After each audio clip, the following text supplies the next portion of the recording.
Épître aux Hébreux chapitre 4. Craignons donc, tandis que la promesse d'entrer dans son repos subsiste encore, qu'aucun de vous ne paraisse être venu trop tard. Car cette bonne nouvelle nous a été annoncée aussi bien qu'à eux, mais la parole qui leur fut annoncée ne leur servit de rien, parce qu'elle ne trouva pas de la foi chez ceux qui l'entendirent.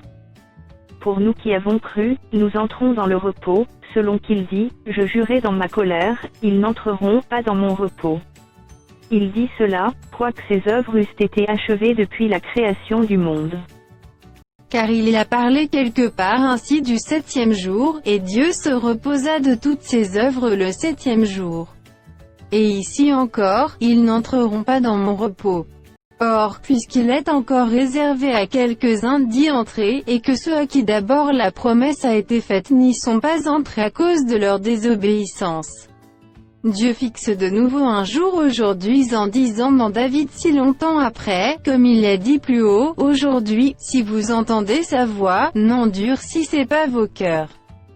Car, si Josué leur eût donné le repos, ils ne parleraient pas après cela d'un autre jour. Il y a donc un repos de sabbat réservé au peuple de Dieu. Car celui qui entre dans le repos de Dieu se repose de ses œuvres, comme Dieu s'est reposé des siennes. Efforçons-nous donc d'entrer dans ce repos, afin que personne ne tombe en donnant le même exemple de désobéissance. Car la parole de Dieu est vivante et efficace, plus tranchante qu'une épée quelconque à deux tranchants, pénétrante jusqu'à partager âme et esprit, jointure et moelle, elle juge les sentiments et les pensées du cœur. Nulle créature n'est cachée devant lui, mais tout est à nu et à découvert aux yeux de celui à qui nous devons rendre compte. Ainsi, puisque nous avons un grand souverain sacrificateur qui a traversé les cieux, Jésus, le Fils de Dieu, demeurons fermes dans la foi que nous professons. Car nous n'avons pas un souverain sacrificateur qui ne puisse compatir à nos faiblesses, au contraire, il a été tenté comme nous en toutes choses, sans commettre de péché.